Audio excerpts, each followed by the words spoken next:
Hey guys, it's Cam, and this is Wheezy, technically Louisa Clark.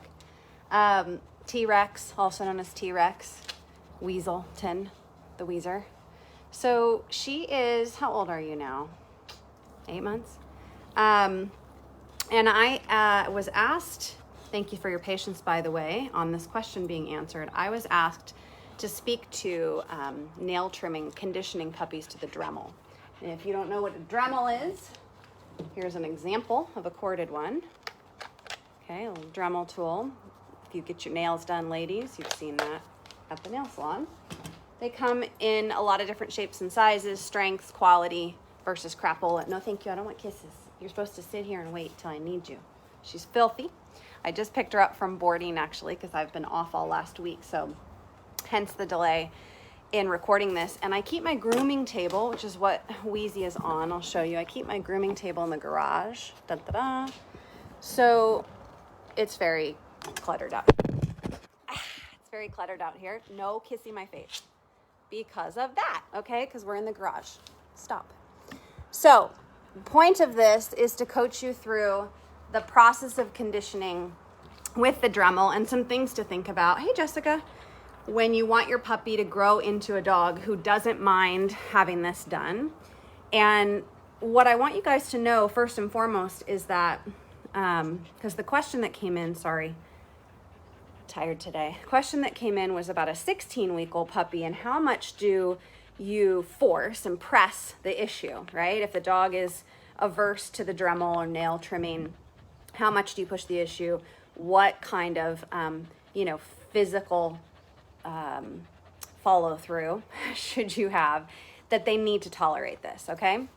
So if you want to have your dog, grow up and be cool with these experiences, grooming table, veterinary handling, and so forth, you have to start early with 99.9% of dogs. It's not something they're just automatically okay with in most cases.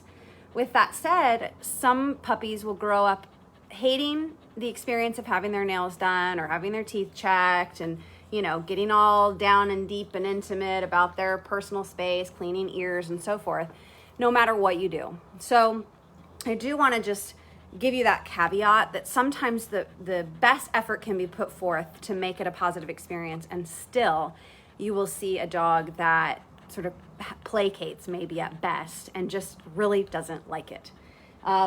You'll never know if you don't put the work in, though, right? You have to effort and start the process of conditioning and make sure that your puppy has lots of experience in order to have the best chance at them tolerating it. The second thing is she's on the grooming table because this becomes a clarifier for your dog that this is your territory, okay? This is my territory. I control this space versus when I put her down on the ground and that's her space, okay?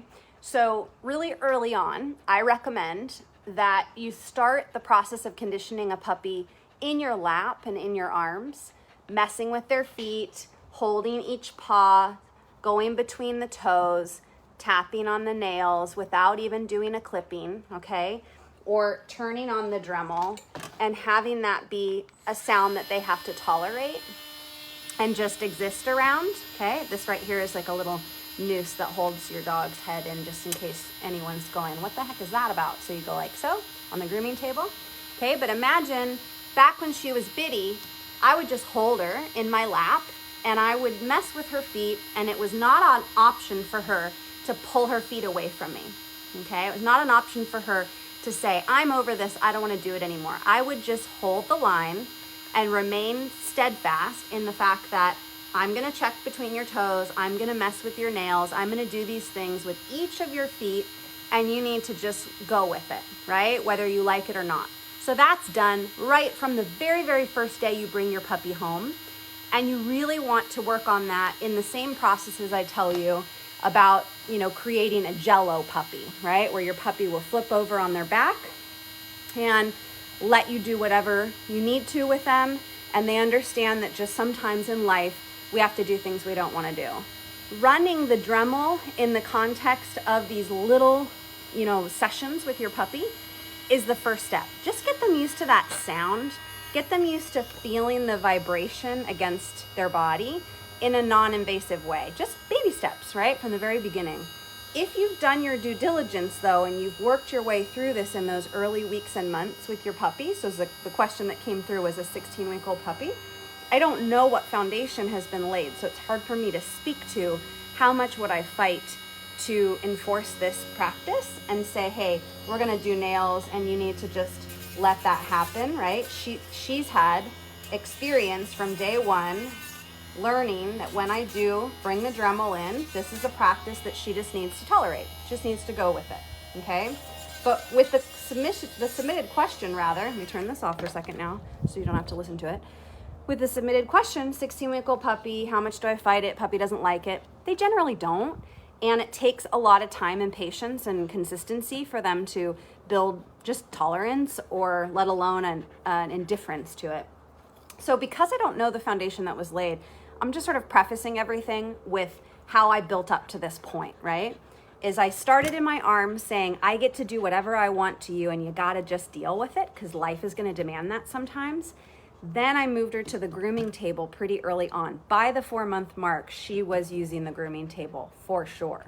So I find this to be a key strategy to success here. No licking mom's face. Because it really does set your dog in a mindset that this is what happens here and there's no point disagreeing with it. And the little noose that's part of that process here, I'll show you in case you're just like, Cam, I don't know grooming table. So again, we're in the garage, but here's the grooming table arm. Comes with lots of arms. Sometimes you'll have one that goes along the side that can support the dog at the midsection and keep them from sitting, for example. It'll hold them right here, a little stirrup doodad. But that noose situation is really helpful because she's like in work mode, right? Almost like putting a training collar, a harness, whatever the thing is that says, hey, we're gonna go do this activity now. We come onto the grooming table. She got a cookie, by the way, or raw dehydrated meat, and then pop in the little station here, and it's like, okay, now I can get out whatever the tools are that I want to apply to this situation, and I can start picking away and doing what I need to do.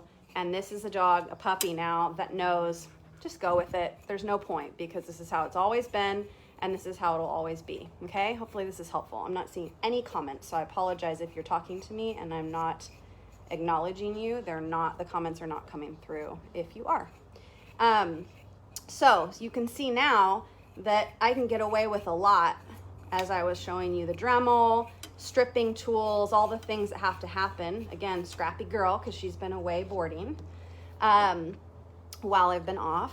But I can come in and I can do all of these things because we've gone through systematically conditioning that, right? I didn't just immediately start trimming her nails. I started her understanding this is a sound, this is a feeling, this is a vibration that happens. It's not a big deal. You need to it needs to coexist and you need to have a positive association with it, which is my job. Where did I put your treats, girly? Behind me. So, turning the dang thing on and just going through some, this is the yumminess. Just let it run. You don't want to jump from turn it on, trim the crap out of your nails, force you to be pinned down, rolled over, etc. Laying down on the dog's bed, things like that are often much more difficult for them because that's not the association that you've built with that safe space, especially if you're doing, place training and things like that. I'm a big proponent of elevating the dog, putting them up on the table, okay? So now, again, I've got a puppy who's conditioned. If she tries to fight the process or pull away, I'm just holding, firmly and assertively to let her know, no, you can't end the exercise. I'll decide when we're done. And I'm just gonna go around and do what I need to do. Okay, but that's how I got here, was starting way back as I described in the beginning with the handling in my lap, teaching her that I get to mess with her, whatever part of her body, and she needs to just go with it. And then moving her to the grooming table and elevated surface in general. So if you don't have a grooming table, guys, you can just pop your dog up on your outdoor picnic table. A bench is absolutely fine depending on the size of the dog. Jessica's going, I need a grooming table now. She has a Great Dane, guys. That's going to be a lot harder to come by, and it's going to take up a lot more space. But yes, he's a little pistol, I'm hearing. He's in training with Carrie Ann. So you probably need to figure out a solution. You're so good. You're so good. A solution that allows you to elevate him in some way, shape, or form. Okay? Just get him up, get him elevated. So let me see if I missed any more specifics that you provided. Dun, dun, dun, or questions. Need to get a groom table. Yeah, Jessica, honestly, because your dog is so large, I would say, you know, if you've got a piece of outdoor furniture, or you've got a bench, just get a bench. Like cheap IKEA wooden bench, or, you know, secondhand bench from somewhere. And consider that your grooming zone, because the dog has to spend a lot more time than thinking about balancing and chilling out there than they can about, you know, out muscling you, right? And it just creates that sort of acceptance process a lot more effectively and smoothly, efficiently, whatever. What did you say? I can get my husband to make something. Yeah, there you go. Have him construct something. I just talked to my friend Ruth, who's got a Glen puppy like Wheezy, very, very new, younger Glen puppy. And same thing, I was like, just put her on your dining room table, put a placemat down because the puppy's small still, and start teaching her for 2 to 3 minutes maximum. Hey, this is standing and stacking, if you will. They're going to do some show work. Dog needs to be able to do that anyway. Needs to tolerate having her teeth examined, getting in there really good like your vet will. Needs to tolerate the ear exams and cleaning, right? And this is the process that is going to follow them over the course of their entire life. It's not optional. So I think in summary, for our viewer who asked me about, you know, the puppy doesn't like the Dremel, and how much do I fight it? You really do want to die on that hill pretty significantly now rather than waiting till later, especially if it's a large dog, because it's only going to get more difficult. It's only going to get more difficult. You got to stand up, honey. We're not done yet. You get yourself in that little holder.